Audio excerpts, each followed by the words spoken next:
네, 안녕하세요. QM 벤츠입니다.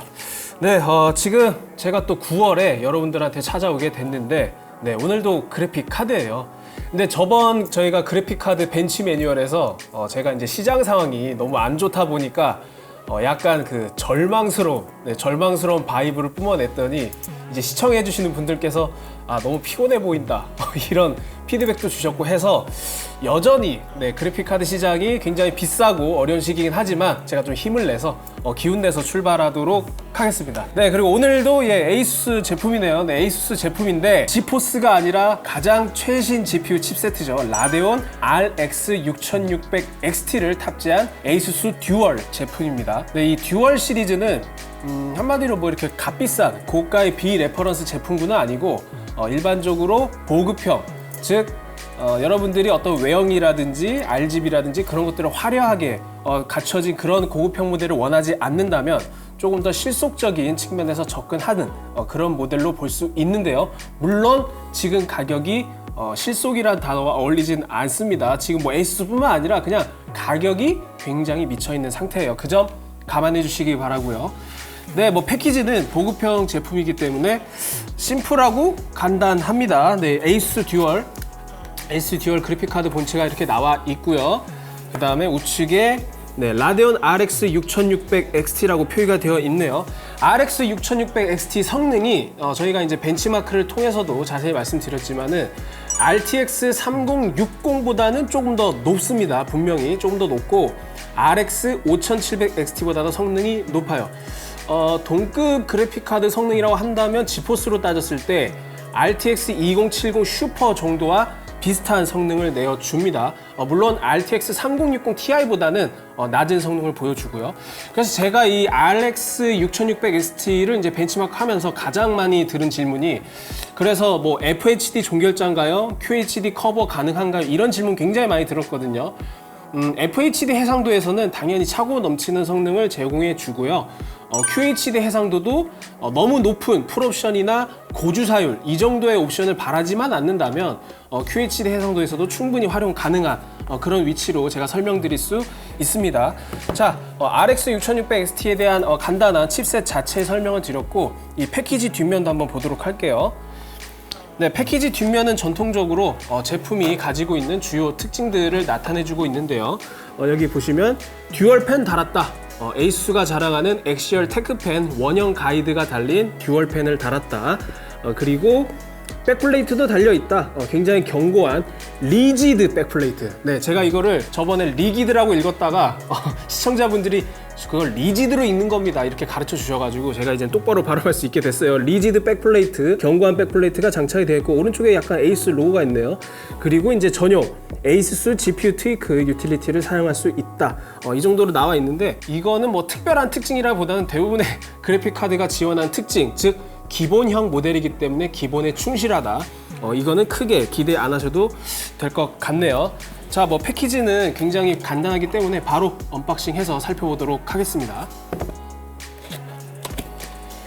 네, 요새 패키지 내부도 굉장히 심플한데 보급형이니까 더 심플합니다. 자, 그냥 이 끝이에요. 지금 보시면은 이 스티로폼 커버를 떼면은 바로 그래픽카드 본체가 있고 요거를 꺼내는 순간 짠! 잠깐, 아무것도 없나? 뭐가 있긴 있네요. 그래도 여기 매뉴얼들이 있는데 한번 볼게요. 자, 뭐 에이수스 제품 저희가 리뷰할 때 항상 보던 건데 워런티 카드 있고요. 워런티 카드에는 한국어가 없습니다. 자, 그 다음에 땡큐 카드 보이시죠? 네, 땡큐 카드 구매해줘서 고맙다. 요즘 같은 시기에 정말 고마워해야 됩니다. 이 RX 6600XT가 메인스트림 그래픽 카드인데 가격이 어마어마해요. 네, 지금 같은 상황에선 정말 고마워해야 되고요.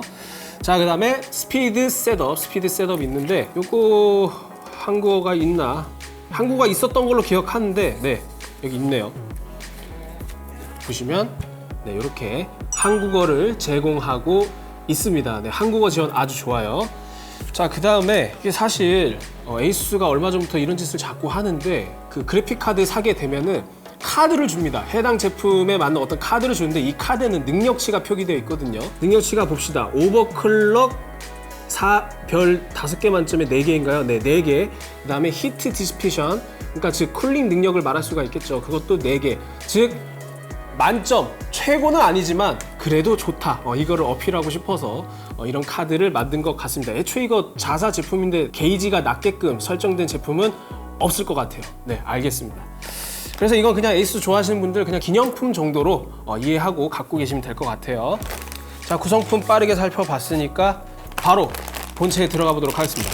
네, 깔끔한 외형, 심플한 외형, 뭐 이 정도만 돼도 보급형 라인업에 만족할 만한데, 자 여러분 어떠십니까? 네, 이렇게 그래픽카드 디자인이 생겼어요. 보시면 큼지막하게 듀얼 쿨링팬 2개가 달려있죠.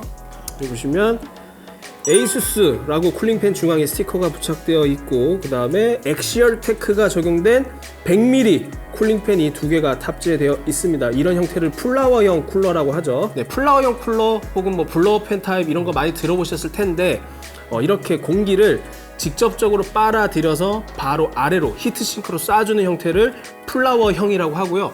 블로어팬은 여러분들이 과거 지포스나 라데온 레퍼런스 그래픽카드에서 주로 찾아볼 수 있는 건데, 외부로부터 공기를 빨아들여서 내부에 히트싱크로 보내서 그 히트싱크가 브래킷에 있는 에어홀로 보내는 형태, 즉 공기를 외부에서 빨아들여서 여기는 막혀 있더라도 내부에서 공기를 흐르게 해서 배기구로 빼내는 형태, 이런 거를 블로어팬 타입이라고 합니다. 근데 요새는 레퍼런스 제품도 플라워형으로 주로 많이 나오고 있어요. 그 이유가 뭐냐면 아무래도 플라워형 타입이 그 GPU 코어 쿨링 능력 면에서는 블로어팬 타입보다는 뛰어나기 때문에 그렇게 대세가 자리 잡혀 가고 있는 것 같습니다.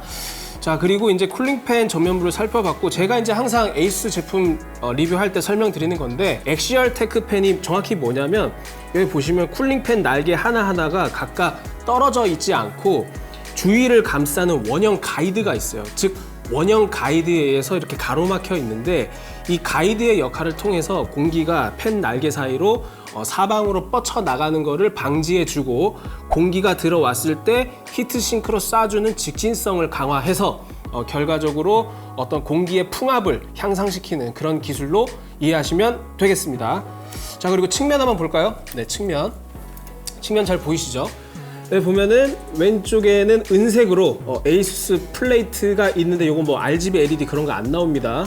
그리고 오른쪽에는 라데온 로고가 새겨져 있어요. 그리고 이게 바로 라데온이 RX 6000 시리즈 오면서 바뀌었던 부분인데, 원래 지포스 그래픽카드 여러분들 구매하시면은 측면에 항상 특정 제조사의 로고 RGB LED나 그런 것들이 점등되고 있고, 오른쪽에는 지포스 로고가 있잖아요.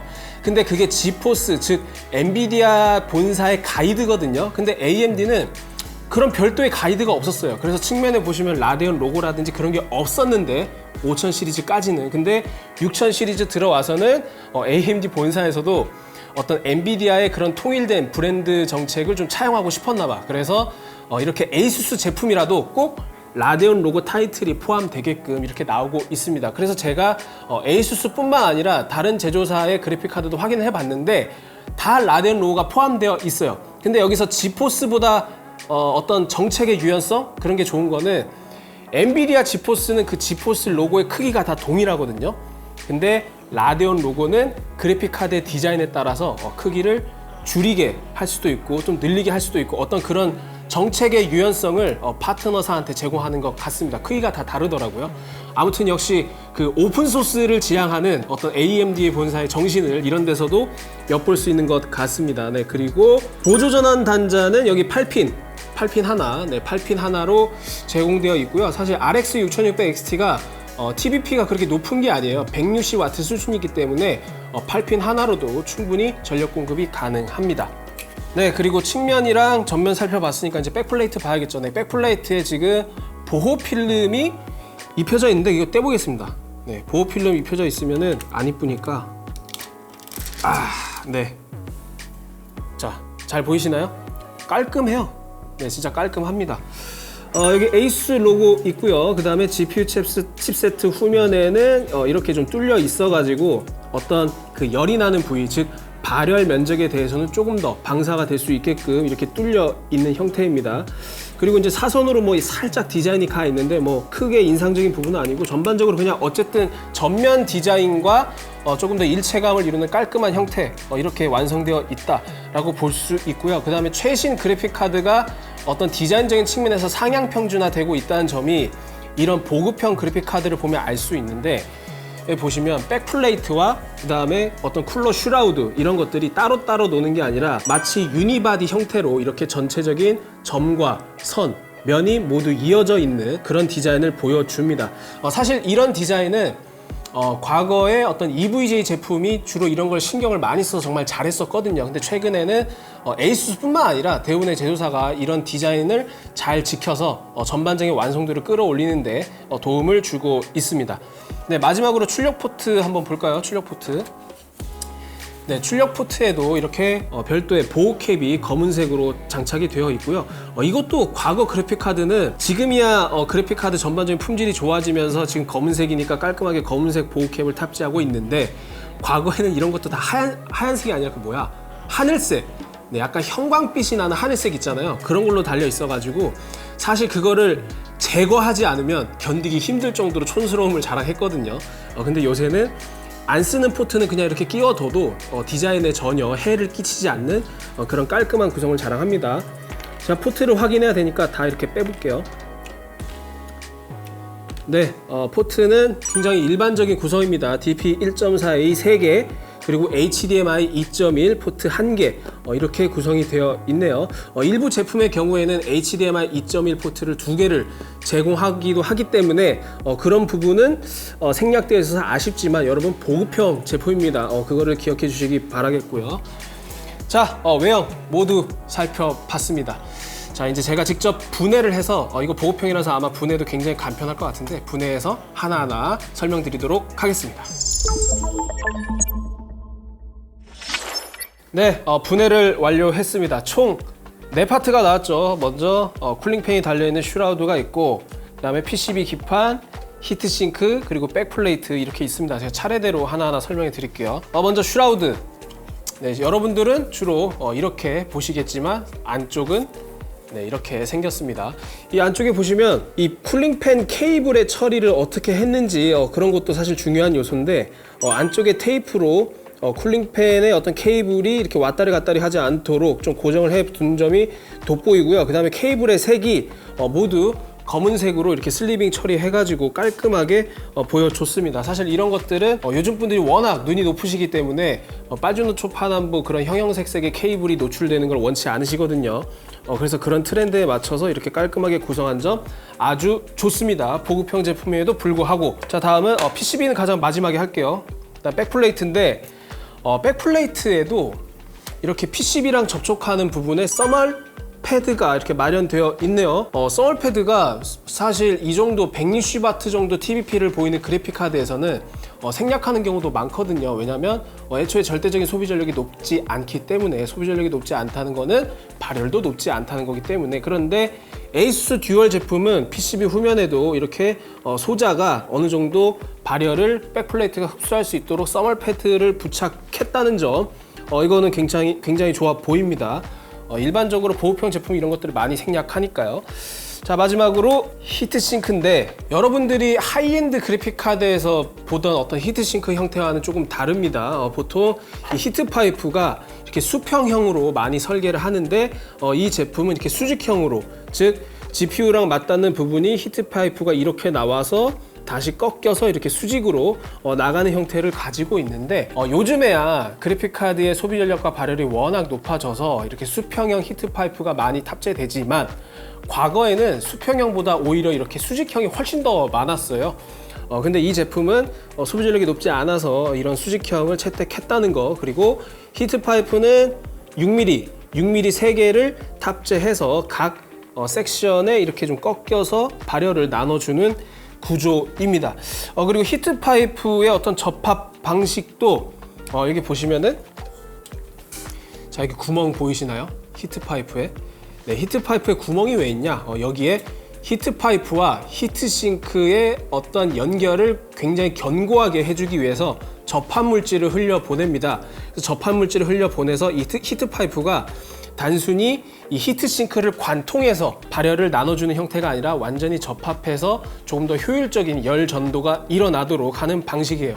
그래서 크게 관통형 그리고 접합형, 접합식 이렇게 있는데 요즘 그래픽카드가 역시 상향 평준화 되었기 때문에 많은 그래픽카드가 접합식을 이렇게 차용하고 있습니다. 그리고 히트 파이프가 원래 이게 굴인데 에이수스 제품은 니켈 도금 처리가 되어 있어서 히트싱크와 히트 파이프가 은색이라는 어떤 빛을 띄어요. 그래서 기가바이트 제품 같은 경우에는 별도의 니켈 도금 처리를 하지 않고 구리색이 그대로 드러나는 경우도 있는데 이거는 취향 차이긴 한데 개인적으로는 어떤 요새 그래픽카드의 디자인 형태상 니켈 도금으로 처리하는 게 훨씬 깔끔하지 않나 이렇게 생각이 듭니다. 깔끔하고 굉장히 좋습니다. 즉 기본기가 확실히 뛰어나다 에이수스 제품은.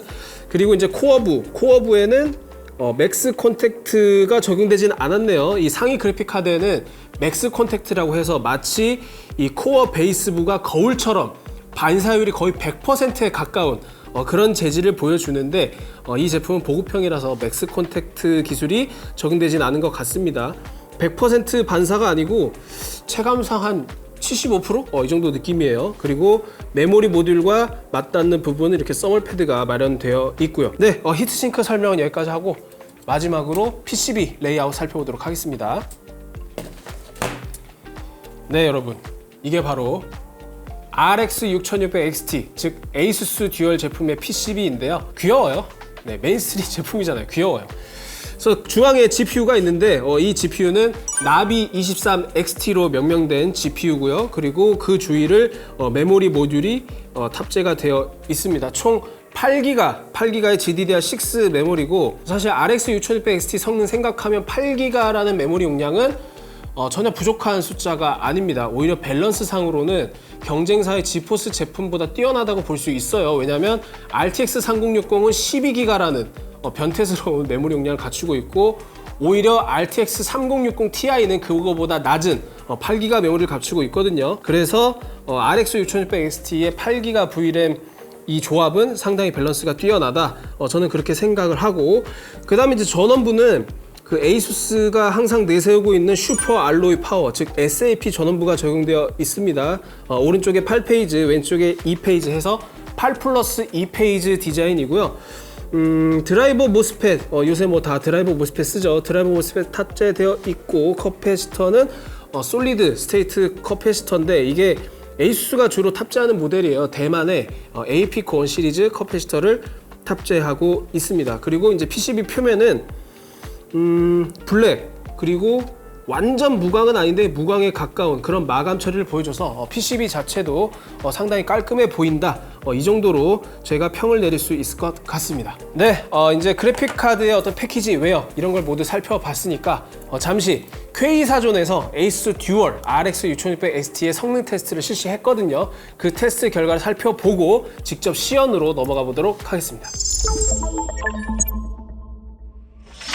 네, 테스트 시스템이 지금 나오고 있는데요. 네, 이거는 퀘이사전에서 자체적으로 실시한 테스트 시스템의 사양입니다. 네, 해당 내용 참고해 주시고요. 네, 먼저 첫 번째로 3D마크 타임스파이 점수입니다. 디폴트 상태에서 9400점, 그리고 최대 오버클럭 하니까 만점을 넘기긴 했는데 레퍼런스보다 조금 더 클럭이 높긴 하지만 실질적으로는 살짝 낮은 점수를 기록했습니다. 자, 다음은 파이어 스트라이크 점수고요. 파이어 스트라이크도 마찬가지로 레퍼런스와 유사한 성능, 미세하게 떨어진 성능, 그리고 K45C 적용 시에는 약 3만 점에 달하는 점수입니다. 자, 그리고 이제 3D마크 점수를 봤으니까 둠 이터널 점수가 아니라 성능을 볼 텐데요. 풀 HD입니다. 모든 게임 풀 HD 기준이고요. 역시 최적화가 잘 된 둠 이터널답게 기본 상태에서 약 193프레임, 그리고 오버클럭을 했을 때는 200프레임 넘게 나오네요. 그리고 어쌔신 크리드 바랄라 결과인데요. 많은 분들이 재미없다고 욕을 하고 있지만 저는 재밌게 즐기고 있는 게임입니다. 레퍼런스 상태에서 약 89프레임, 그리고 K45C를 적용했을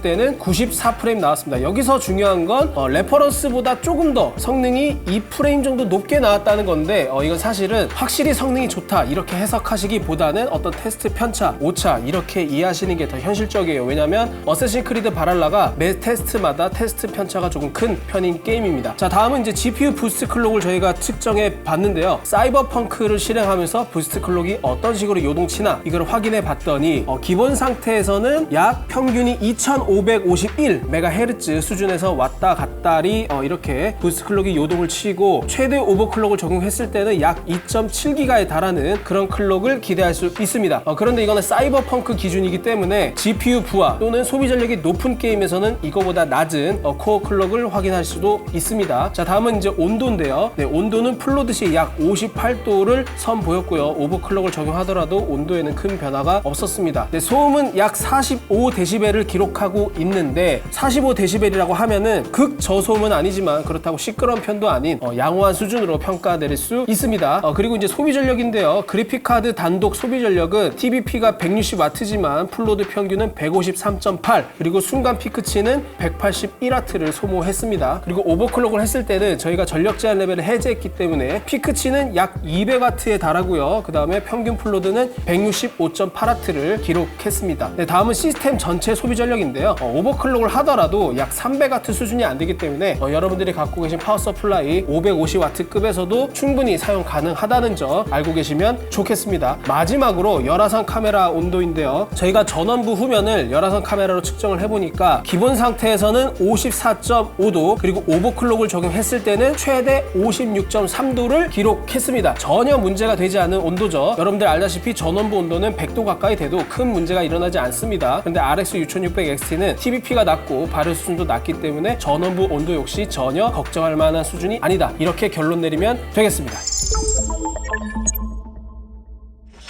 네, 에이수스 듀얼 RX 6600XT를 제가 장착을 해서 컴퓨터를 부팅을 시켰는데요. 가장 먼저 단골 손님 GPU-Z를 켜서 그래픽카드의 어떤 전반적인 스펙을 확인해 봐야겠죠. 여기 보시면 RX 6600XT라고 정확하게 표기가 되고요. 그 다음에 서브 벤더 에이수스 제품이다. 이렇게 잘 나오네요. 그리고 버스 인터페이스가 PCI 익스프레스 X8 4.0, 즉 PCI 레인이 8개가 한 개예요. 그러니까 6700XT나 6800 이런 것들은 X16 풀레인을 쓰거든요. 근데 RX 6600XT는 PCI 레인 수가 최대 X8로 제한되어 있습니다. 왜 제한되어 있을까요? 원가 절감. 네, 원가 절감입니다. 사실 PCI 레인은 CPU와 메인보드 그리고 그래픽카드로 이어지는 어떤 대역폭과 연관이 되어 있는데 RX 6600XT의 성능이 PCI 레인 수를 16배까지 끌어쓰지 않아도 성능 발휘에 큰 문제가 없다. 이렇게 AMD에서 판단을 했기 때문에 X8로 제한한 거예요. 근데 다만 4.0을 지원하기 때문에 PCI 4.0을 지원하기 때문에 4.0 X8은 3.0 X16과 동일한 대역폭 수준을 제공합니다.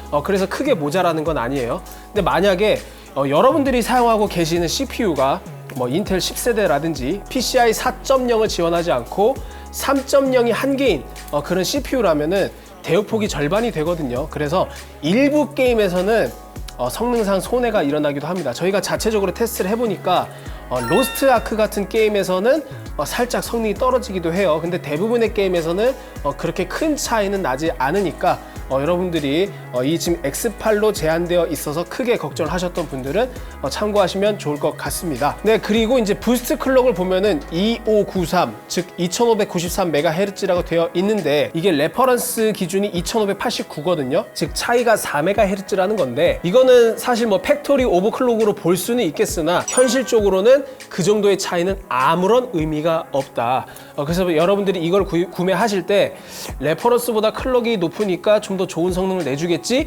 라고 기대하시면 안 돼요. 사실상 레퍼런스나 마찬가지인 성능이라고 보시면 되겠습니다. 자, 그리고 이제 어드밴스드 탭에 들어가서 AMD 바이오스를 클릭을 하면은 PCI 익스프레스, GDDR6, 나비 23 이런 내용을 확인할 수 있죠. 근데 어드밴스드 탭에서 지포스 같은 경우에는 기본적인 소비 전력 레벨이나 이런 것들을 확인할 수가 있는데 AMD 라데온 제품은 그런 정보는 나오지가 않습니다. 나비 23 GPU라는 건 나오고 기타 메모리 모듈 이렇게 종류만 나오고 있네요. 자, 다시 본 화면으로 돌아와서 이 그래픽 카드가 어쨌든 RX 6600XT의 기본적인 스펙을 정확하게 지켜주고 있고 부스트 클럭이 조금 높긴 하지만 의미는 없다. 이 정도로 정리할 수 있겠습니다. 저희가 스펙을 봤으니까 실제로 이제 시연을 할 텐데 뭘로 시연할 거냐? 여러분, 둠 이터널입니다. 왜 또 둠 이터널로 시연하냐? 지겹지도 않냐? 이렇게 말씀할 수 있는데 사실 기대작이 지금 안 나오고 있어요. 네, 하반기에 뭐 여러 가지 재밌는 게임들이 나올 것 같긴 한데 아직은 둠 이터널이 저한테 짱입니다. 그리고 여러분, 둠 이터널은 지금 레이트레이싱도 지원하고 있거든요. 특히나 AMD 라데온 같은 경우에는 DLSS가 없이 FSR이라는 기술을 지원하고 있는데, 둠 이터널은 사실 DLSS만 지원하기 때문에 과연 DLSS 없이 레이트레이싱을 적용하고 충분히 좋은 성능을 제공할 수 있을지 그걸 한번 검증해 보도록 하겠습니다. 네, 먼저 기본 상태에서 둠 이터널을 실행해서 성능을 확인해 보도록 할게요. 네, 둠 이터널을 실행 완료했습니다. 제가 옵션 설정 메뉴에 들어왔는데요. 여러분들이 가장 많이 사용하시는 해상도 FHD죠. 1920x 1080 해상도를 적용했고요. 그리고 이제 옵션은 전체 품질은 제가 울트라로 설정을 했습니다. 그리고 여기서 엔비디아라면 DLSS를 활성화할 수 있었겠지만 AMD 제품이기 때문에 DLSS는 못 켜고 레이트레이싱만 켜서 실제로 게임 성능이 얼마나 나오는지 확인해 보도록 하겠습니다. 자, 이 옵션에서 레이트레이싱까지 켜고 자, 한번 봅시다. 본편은 아니고 제가 지금 실행한 거는 이제 DLC1의 고대의 신이라는 그런 스테이지이고요. 네, 게임이 실행됐는데 여러분들 지금 프레임 보시면은 100프레임이 넘게 나옵니다. 네, 100프레임 넘게 나와요. 상당히 부드러운데 물론 전투가 시작되면은 프레임은 당연히 낮아지겠죠. 그리고 이때의 온도는 약 50도대를 기록하고 있고 부스트 클록도 2600에서 왔다 갔다 하고 있습니다. 좀 더 격렬한 전장을 향해서. 네, 사실 제가 전기톱으로 이제 써는 연출도 하려고 그랬는데 이 보시는 분들이 너무 잔인하게 느껴진다 이런 반응도 있어서 제가 전기톱을 최대한 쓰지 않고 플레이를 해보도록 하겠습니다. 네, 지금 56도고요. 그리고 부스트 클럭은 2500대인데 2600에 가깝게 그렇게 나오고 있어요. 펜 RPM도 1500 RPM. 이 정도면 상당히 준수하죠. 그리고 무엇보다 성능이 중요한데 이렇게 전투나 어떤 피격 이펙트, 총알, 이런 파편 효과가 나올 때도 프레임이 상당히 준수합니다. 뭐 7, 80프레임까지 떨어지긴 하는데 레이트레이싱까지 켰다는 걸 고려하면은 상당히 준수하죠. 탄약 다 떨어졌네. 죄송합니다. 전기톱 한번 가고 70프레임까지 떨어지는데요. 80프레임. 이 정도면 뭐 준수하죠. 어우씨, 뭐야, 대왕 촉수. 여러분, 촉수가 엄청나게 큰 게 진로 방해를 하고 있기 때문에 파괴하고 가겠습니다. 좋아요. 네, 어느 정도 지금 플레이를 하다 보니까 대략적인 플로드 성능의 윤곽이 나오고 있는데요. 현재 온도는 56도까지 올랐고요. 그리고 이제 파워 소비 전력이 지금 135W 정도로 나오는데 여러분들께서 하나 유의하셔야 될 점은 저거는 그래픽카드 전체 소비 전력이 아니고 GPU 칩세트 한정입니다. 그래서 실제로는 소비 전력이 조금 더 높을 수 있다는 점. 그리고 부스트 클럭은 약 2600MHz 정도. 전반적으로 성능 그리고 부스트 클럭 온도 모두 준수한데 여기서 오버클럭 그리고 언더볼팅까지 적용했을 때 어떻게 나타나는지 살펴보도록 하겠습니다. 자,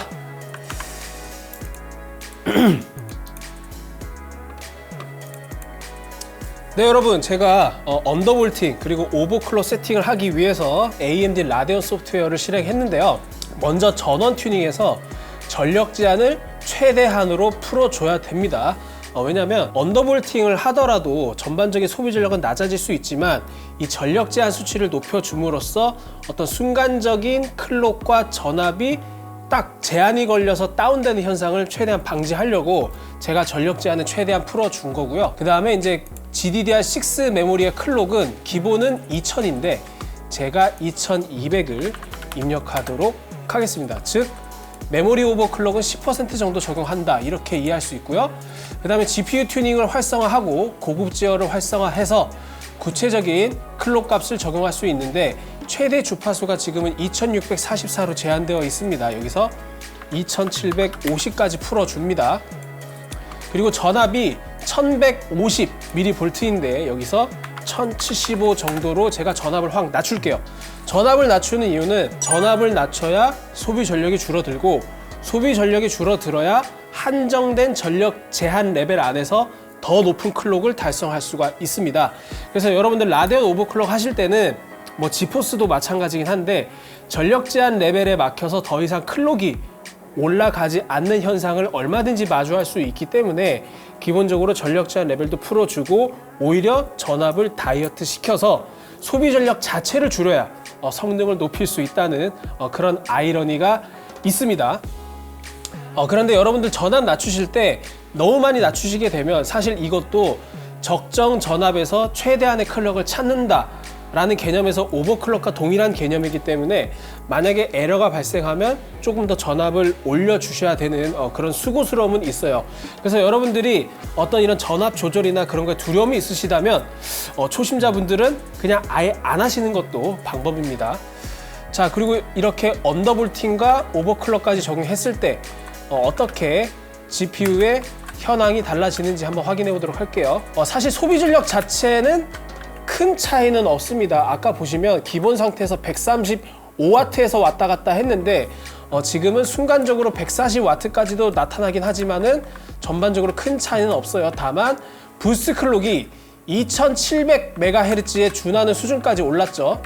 네, 이건 아주 좋습니다.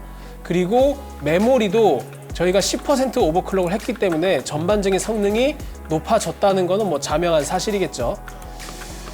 네, 단순히 오버클럭을 하게 되면은 소비 전력과 GPU 온도 이런 것들이 모두 높아지게 돼서 심리적으로 조금 저항감이 있는데 이렇게 언더볼팅이랑 오버클럭을 모두 하이브리드해서 적용을 하시면은 훨씬 더 효율적인 운영이 가능하다는 점 알려드리고 싶었어요. 실제로 소비 전력이 별 차이가 안 납니다. 소비 전력이 별 차이가 안 나는데 오히려 성능은 높아졌기 때문에 효율적인 튜닝을 중시하시는 분들은 충분히 고려해 볼만 합니다. 이거 졸렬한 놈 나와가지고 갑자기 설명하기가 빡세네요. 네, 아무튼 정리하면 역시나 라데온은 언더볼팅과 오버클럭을 함께 적용하는 것이 여러모로 그래픽카드의 성능을 끌어내는데 좋다, 이런 결론을 여지없이 알 수 있었습니다. 네, 제가 그래픽카드 리뷰를 할 때 주로 둠 이터널을 하고 있는데 이제 하반기에 재밌는 게임들 많이 나오거든요. 예를 들면 뭐 파크라이라든지 또는 포르자 호라이즌 5, 제가 그런 게임들 아주 좋아합니다. 그래서 그런 게임들이 나오면 그래픽카드 리뷰에서 해당 게임들을 가지고 이제 오버클럭이라든지 실제 온도라든지 이런 것들을 살펴보도록 할게요. 여러분들 기대해 주시기 바랍니다. 네, 여러분 오늘도 에이수스의 그래픽카드를 살펴봤는데요. 네, 에이수스 듀얼 RX 6600 XT GPU도 보급형이고 제품 라인업도 보급형입니다. 하지만 어떤 전반적인 디자인 만듦새 그리고 구성, 백플레이트에 붙어있는 서멀패드까지 보급형이라고 뭐 전혀 대충 만들지는 않는 그런 준수한 모습을 보여줬고요. 그 다음에 이제 어떤 외형적인 멋이나 그런 것들의 화려함은 조금 떨어지는데 어차피 이 모델이 기본형에 충실한 모델이기 때문에 보다 뭐 화려하고 그런 거에 대해서 크게 욕심이 없으신 분들은 충분히 좋은 성능을 기대할 수 있을 거라고 생각을 합니다. 실제로 저희가 테스트를 해봐도 GPU 온도라든지 그 다음에 소음이라든지 이런 거에서 뭐 전혀 문제가 없었어요. 근데 다만 아쉬움이라면 이거는 취향에 따라서 다를 수는 있습니다. 저는 GPU 온도를 최우선순위로 두고 어느 정도 팬 RPM을 세게 돌려서 소음이 발생하는 것보다는 조금 더 GPU 온도가 조금 높더라도 조금 조용한 그런 밸런스를 조용하거든요. 근데 이 에이수스 듀얼 제품 같은 경우에는 GPU 온도가 60도가 채 되지 않는데도 저희 테스트 환경 기준 팬 RPM은 45dB 정도로 기록이 됐습니다. 소음 수치가.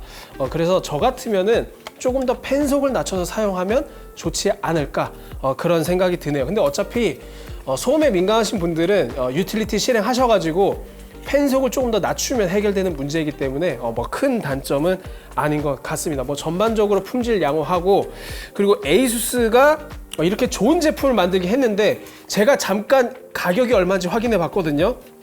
지금 RX 6600 ST가 출시 가격이 $379인데 이게 70만 원대예요. 네, 70만 원대. 진짜 깜짝 놀랐는데 아무튼 지금 그래픽카드의 어떤 시장 상황이 좀 미쳐 있는 상태이기 때문에 그 부분을 좀 감안해서 구매를 고려해 주셨으면 좋겠습니다. 어쨌든 제품 자체는 준수했고 딱히 나무랄 데가 없는 그런 좋은 제품이었습니다. 네, 이상 QM 벤치였고요. 네, 오늘은 보급형 제품으로 찾아왔고 다음에 다른 또 재미있는 제품으로 여러분들한테 찾아오도록 하겠습니다. 안녕!